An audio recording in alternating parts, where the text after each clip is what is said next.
My name is John Robinson. I'm a fellow of the Society of Actuaries, and I'm the president-elect and vice chair of the Society of Actuaries.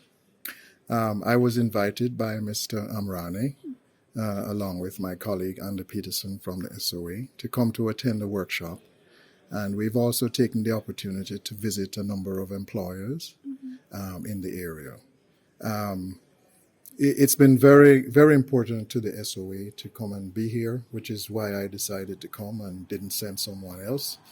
I am interested personally in issues in Africa, as is the SOA in general. So I have been very impressed by the country of Morocco generally, everything that I've seen, and certainly the initiatives around education, advanced education. And I believe they're definitely moving in the right direction to make actuarial science be a part of that.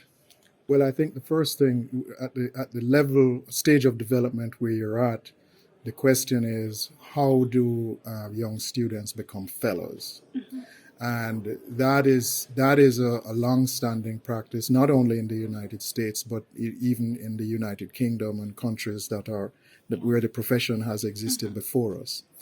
And it always involves a combination of education at university as a starting point, and then the student goes to work inside an actuarial employer's organization. So that may be an insurance company or a consulting firm.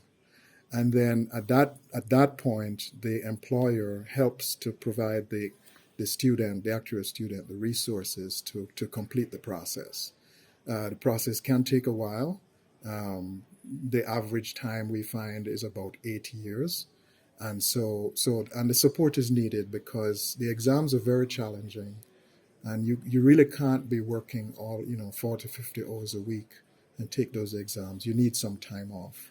So that's the sort of support that companies need to provide in order to grow new actuaries. So my hope is that that lesson will be learned here in Morocco, that needs to be done, as well as other countries. I visited Ghana recently, and I'm telling them the same thing. We talked to OPC, and I think there's one insurance company, Morocco V, and I think we talked to those two in particular. But my message would be the same to the other insurance companies, that if we're going to have a viable profession here in Morocco, the employers, the regulator also, I hope, will hire actuaries as well, because you heard some discussion about setting capital standards, and you do need actuaries to help you evaluate that. So the regulator, as an employer, I hope will also do something to stimulate the growth of the actuary within the regulatory side. Now, as I mentioned, I just retired after working as a regulator for 5 years, so I know exactly what that's all about. Well, there are two areas I would say. First of all, in the short term, there are issues related to natural catastrophes and things, and that affects businesses like the property casualty business. And so actuaries have to be, figuring out how to price products so that, the insurance companies can stay in business.